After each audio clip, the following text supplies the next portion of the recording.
যখন আমার পুনর্জন্ম হলো এবং আমি ফিরে এলাম সেই বছরটিতে যখন আমার বয়স ছিল মাত্র ৮ বছর, সবচেয়ে প্রথম কাজ হিসাবে আমি আমার বাবা মাকে তালাক নিতে বললাম।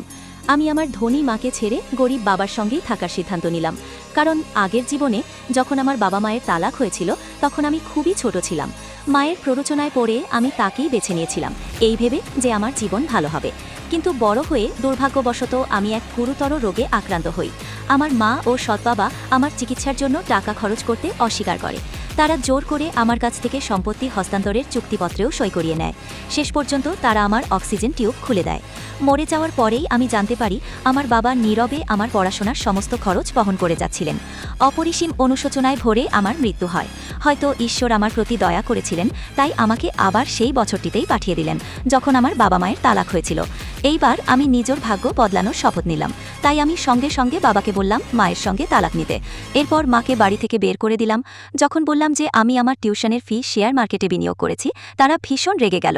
কিন্তু আমি তাদের আশ্বস্ত করলাম এবং বললাম 10 মিনিটের মধ্যেই আমরা অনেক টাকা উপার্জন করব। অপ্রত্যাশিতভাবে আমার মাও সেখানে এসে হাজির হলো। সে ইতিমধ্যে খুব দ্রুত একজন নতুন সঙ্গী খুঁজে নিয়েছিল। ওরা দুজন ইচ্ছা করেই আমার বাবার সামনে নিজেদের ভালোবাসা প্রদর্শন করতে লাগলো আর বলতে লাগলো তিনি সারা জীবনই একজন পরাজিত মানুষই থাকবেন। সাধারণত শান্ত স্বভাবের আমার বাবা হঠাৎই রেগে গেলেন। তিনি ওদের দুজনের সঙ্গে এক শর্ত ধরলেন। ওই ধনী লোকটির শর্ত মেনে নিল এবং অহংকারের সঙ্গে বলল, যদি 3 মিনিটের মধ্যে শেয়ারের দাম না বাড়ে তাহলে আমার বাবাকে তার দাস হতে হবে। সময় দ্রুত ফুরিয়ে যাচ্ছিল, কিন্তু আমার কেনা শেয়ারগুলোর দাম ক্রমাগত কমতেই থাকলো। ওই ধনী ব্যবসায়ী মহিলা বলতে লাগলো আমি নাকি এক বিশাল বিপদ ডেকে এনেছি এবং বাবাকে এতে জড়ানোর জন্য আমাকে দোষ দিতে শুরু করলো। কিন্তু আমি ছিলাম সম্পূর্ণ শান্ত ও আত্মবিশ্বাসে ভরা, কারণ আমি জানতাম শেষ 10 সেকেন্ডেই